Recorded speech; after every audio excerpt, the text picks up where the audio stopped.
Hello everyone, welcome in this session. प्रिय विद्यार्थियों, मैं इस सेशन में आपके लिए Hindi idioms versus English idioms का एक कंप्लीट सेट लेके आया हूं जो 32 है, बहुत महत्वपूर्ण है और इनकी किसी भी एग्जाम में आने की संभावना रहती है जहां भी इंग्लिश का सिलेबस रहता है। तो मैं आपको इस सेशन में पूरा समझाने का प्रयास कर रहा हूं और आप भी इसको अनुशासन के साथ और ध्यान से सुने। वीडियो को यदि नहीं समझ में आता है तो उसको पॉज करके दोबारा सुने और मुझे उम्मीद है आपको जरूर समझ में आएगा। और उससे पहले मैं आपसे ये कहना चाहता हूँ, we have to pay attention to pronunciation and spelling. आपको स्पेलिंग और प्रोनाउंसिएशन पर बहुत ध्यान देना होगा। इंग्लिश में स्पेलिंग और प्रोनाउंसिएशन का बहुत बड़ा रोल रहता है। इंग्लिश लिसनिंग और स्पीकिंग आपकी इस पर डिपेंड करती है। तो मैं आपको मुहावरे के बारे में ये बताना चाहता हूं कि जो इडियम्स होते हैं या जो हिंदी के मुहावरे होते हैं, जब हम उनको इंग्लिश में पढ़ने की कोशिश करते हैं या रीड करेंगे तो हम देखते हैं कि जो इडियम्स के जो शाब्दिक अर्थ होता है, यानी जो उसका लिटरल मीनिंग होता है, उस पर हमें नहीं ध्यान देना है। हिंदी इडियम्स है, अगर कोई हिंदी का मुहावरा है तो उसके शाब्दिक अर्थ पर यानी लिटरल मीनिंग पर ध्यान ना देके उसके इम्प्लाइड मीनिंग यानी कि भाव के अर्थ के अकॉर्डिंग उसको हम ट्रांसलेट करते हैं या उसको रीड करते हैं। तो आप इसको, मैं आपको बताता हूं, लर्निंग करने का सबसे बेस्ट तरीका है आप इसको प्रैक्टिस करें और ये आपके माइंड में फिट हो जाएगा। Let's start. और दिस इज मोहन गुप्ता। आप लोग जानते ही होंगे कि इंग्लिश बाई मोहन गुप्ता का मैं चैनल अपना है और आप लोगों को इंग्लिश के वीडियोस मैं इस पे अपलोड करता रहता हूं। Let's start. अंत भला तो सब भला। देखो इसका भाव देखो, अंत भला तो सब भला। इसके भाव के अकॉर्डिंग इसको इंग्लिश में बोला गया है, all is well that ends well. All is well that ends well. आप देखिए सेकंड, जो गरजते हैं वो बरसते नहीं। इसके भाव को समझो आप, जो गरजते हैं वो बरसते नहीं, यानी कि barking dogs seldom bite. Barking dogs seldom bite.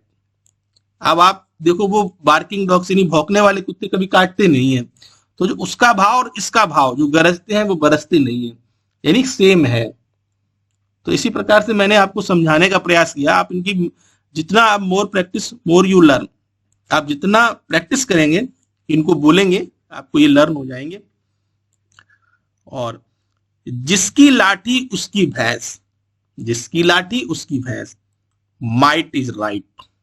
Might is right. Next, अपना हाथ Jagannath. My hand is my will. My hand is my will. अपना हाथ जगन्नाथ। दाल में कुछ काला है, something is fishy. Something is fishy. इसको आप लर्न करो। खोदा पहाड़ निकला चूहा। तो कैसे कहेंगे इसको? To make a mountain out of a mole. To make a mountain out of a mole. कईयों की तो आप हिंदी में जो मुहावरे होते हैं उनका इंग्लिश से बिल्कुल मैच नहीं करता है। उनके आप शब्दों के अर्थों को देखेंगे तो वो कुछ और हैं, हिंदी में उनको कुछ और बोला गया है, तो वो मैच नहीं करते। आपको इनको प्रैक्टिस करना पड़ेगा। जितनी ज्यादा आप प्रैक्टिस करेंगे उतना ही ज्यादा आप इसको लर्न कर पाएंगे। अब जैसे ये देखो, एक हाथ से ताली नहीं बजती। इसको कहते हैं it takes to make a quarrel. It takes to make a quarrel. Next, तब का तब देखा जाएगा। अब आप इसको देखो, तब का तब देखा जाएगा, यानी cross that bridge when you come to it.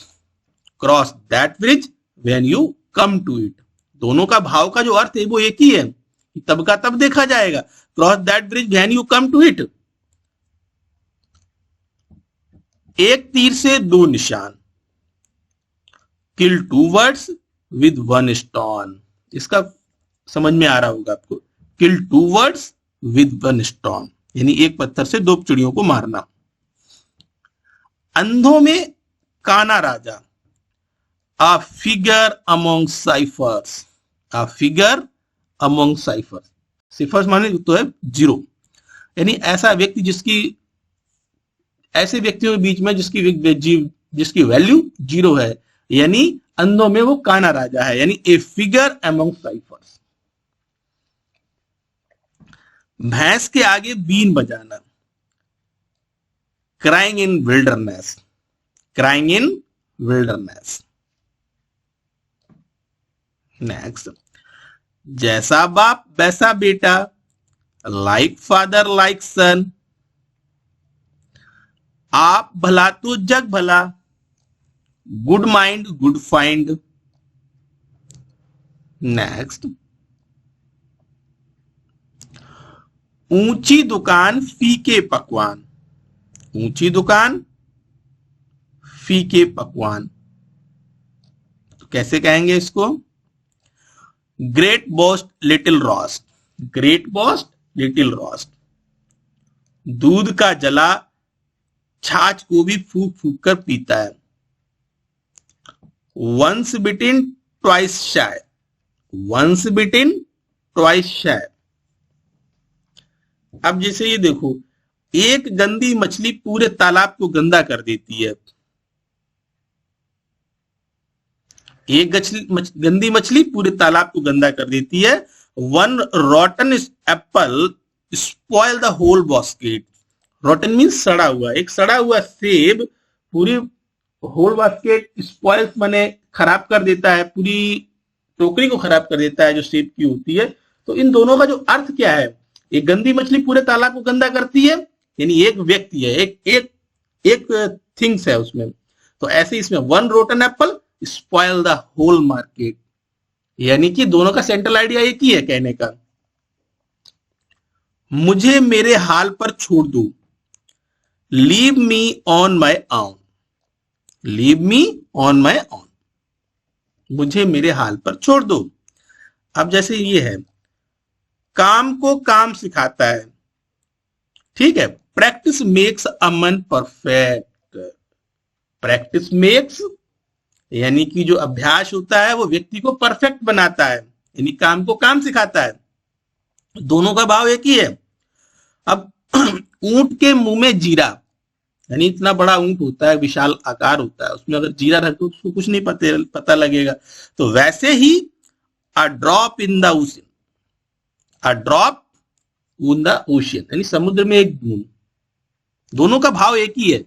तो आप इनको प्रैक्टिस करेंगे, आप जैसे होता है ना कि practice makes a man perfect, practice makes student perfect, यानी विद्यार्थी अगर आप इसकी प्रैक्टिस करेंगे तो आपको ये याद हो जाएगा। कल किसने देखा, टुमारो नेवर कम्स। भाई कोई काम करना होता तो बोलते हैं कल कर लेंगे, तो दूसरा बोलता है कल किसने देखा, यानी टुमारो, टुमारो नेवर कम्स, यानी कि टुमारो नेवर कम्स, कल कभी नहीं आता है। नाम लिया और शैतान हाजिर, think of devil and the devil is here, यानी शैतान के बारे में सोचा और शैतान आ गया, शैतान इधर आया, जैसे ही सोचा वो आ गया। ठीक है, बहुत हमने अच्छे से समझाने का प्रयास किया। यदि आपको कोई इसमें समस्या रहती है तो आप मुझे कमेंट्स करके जरूर बताएं। और भी कोई इडियम्स हो आप मुझे मेल करें या मुझे कमेंट्स में दें, तो मैं आपको उनको एक्सप्लेन करूंगा और समझाऊंगा। अब पछताएं होत क्या जब चिड़ियां चुग गई खेत, it's no use crying over spilt milk, it's no use crying over spilt milk. जब दूध फैल गया तो कोई मतलब नहीं रह जाता है, यानी जब दूध उफन रहा होता है, जब वो फैल जाता है तो उसका कोई मतलब नहीं रहता है। तो वही प्रकार से अब पछताएं होत क्या जब चिड़ियां चुग गई खेत, दोनों का केंद्रीय भाव एक ही है, सेंट्रल आइडिया एक ही है। इसी को मुहावरा कहते हैं। जहां चाहा वहां रहा, ये क्या कहता है कि where there is a will there is a way, जहां इच्छा होती है वहां कोई ना कोई रास्ता निकल आता है, यानी जहां चाह होती है वहां रहा होता है। एक अनार सो बीमार, यानी 1 पोस्ट 100 कैंडिडेट्स। जैसे एक कोई किसी की रिक्वायरमेंट, एक कोई ऐसा थिंग्स है या एक वैकेंसी है और उसके लिए हजारों कैंडिडेट ने फॉर्म भर दिए, तो क्या करेंगे उसको 1 पोस्ट 100 कैंडिडेट्स, यानी एक अनार 100 बीमार। बोलते हैं ना अपने क्षेत्र में, जैसे हम लोग बातचीत करते हैं कि एक वैकेंसी 100 लोग खड़े, तो बोल देते हैं एक अनार 100 बीमार, यानी 1 पोस्ट 100 कैंडिडेट्स। लेकिन इस मुहावरे से अपने आप को, अपना आत्मविश्वास नहीं कम करना है। आपने अपने लक्ष्य को पाने के लिए निरंतर प्रयास करना है। और प्रयास करने का तात्पर्य क्या होता है कि प्रोग्रामिंग के साथ प्रयास करना है, यानी कि प्लानिंग के साथ काम करना है। और जैसे एक फिजिक्स में परिभाषा होती है ना, बल लगाकर बल की दिशा में विस्थापन को कार्य कहते हैं। उसी प्रकार से कि जब आप अपने लक्ष्य को पाना है तो उसको प्लानिंग करना है, अनुशासन के साथ उसकी योजना बनानी है और लक्ष्य के प्रति स्टेप बाय स्टेप बढ़ना है। आंखों का तारा होना, आंखों का तारा, an apple of my eye, an apple of my eye. अब क्या, जो हो गया सो हो गया, to cry over spilled milk, उसी से मिलता जुलता है जो अभी हमने पढ़ा था। इससे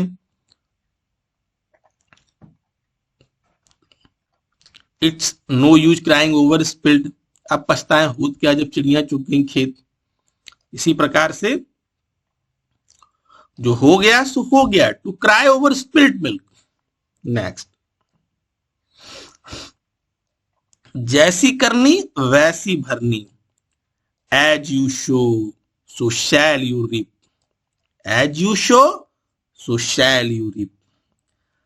एक ही थाली के चट्टे बट्टे, words of same feather flock together. देखो इसका कोई बिल्कुल आप हिंदी से भी नहीं मिल रहा है, लेकिन इसका जो भाव है वो मिल रहा है। एक ही थाली के चट्टे बट्टे, words of same feather flock together.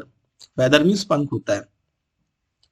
मेरे सब्र का इम्तिहान मत लो, don't test my patience, don't test my patience, यानी मेरे धैर्य की परीक्षा मत करो। लोहे के चने चबाना, a hard nut to crack, a hard nut to crack। Nut means क्या होता है, बहुत हार्ड फल होता है, तो उसी के हिसाब से इसको हार्ड नट टू क्रैक, यानी लोहे के चने चबाना। अब आता है कि काल करे सो आज, बहुत पॉपुलर है ये, काल करे सो आज, बेटर टुडे देन टुमारो, यानी कि बेटर टुडे यानी आज अच्छा है, देन टुमारो कल की तुलना में, better today than tomorrow. Okay, समझदार को इशारा काफी। अब आप देखो, a word to the wise is enough, a word यानी is to the wise is enough, यानी कि कुछ एक शब्द बुद्धिमान व्यक्ति के लिए काफी है, यानी समझदार को इशारा काफी। तो दोस्तों ये 32 Hindi idioms versus English idioms थे, और उम्मीद करता हूं आपको समझ में आए होंगे। आप इनको अपने और भी जो भी मित्रगण हैं, जो भी विद्यार्थीगण हैं, या जो भी ऐसे प्रतियोगी परीक्षाओं की तैयारी कर रहे हैं, उन लोगों को ये लाइक शेयर और सब्सक्राइब करवाएं, और उनको बताएं कि इंग्लिश बाय मोहन गुप्ता पे बहुत इंटरेस्टिंग वीडियो अवेलेबल है, और मेरी साइट को विजिट करें। इंस्टाग्राम पे भी मेरा इंग्लिश बाय मोहन गुप्ता के नाम से आप सर्च करेंगे, मिलेगा मेरा चैनल सेम लोगों के साथ में, और उसी प्रकार से फेसबुक पर भी मिलेगा, और यूट्यूब पे तो ऑलरेडी है ही अवेलेबल।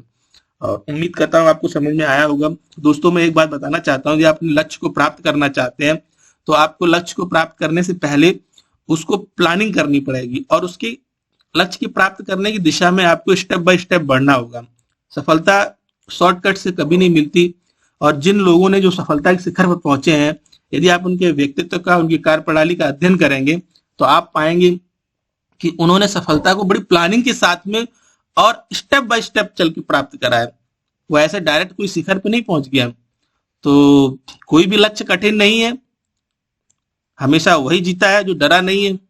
प्रयास करते रहिए, और ये मनुष्य के मस्तिष्क की एक विशेषता है कि यदि आप निरंतर प्रयास करेंगे तो आपको वो सब्जेक्ट, वो टॉपिक जरूर समझ में आएगा। और विद्यार्थी के जीवन में हमेशा अनुशासन का बहुत महत्वपूर्ण योगदान रहता है। जैसे शरीर के लिए ऑक्सीजन रहती है, वैसे ही विद्यार्थी के लिए या किसी शिक्षार्थी के लिए ये जो ऑक्सीजन, जो ये अपना अनुशासन है, वो महत्वपूर्ण स्थान है। बिना अनुशासन के आप कुछ भी नहीं अचीव कर सकते हैं। ओके, नेक्स्ट इसी प्रकार के इंटरेस्टिंग वीडियो मिलेंगे। Take care, bye bye.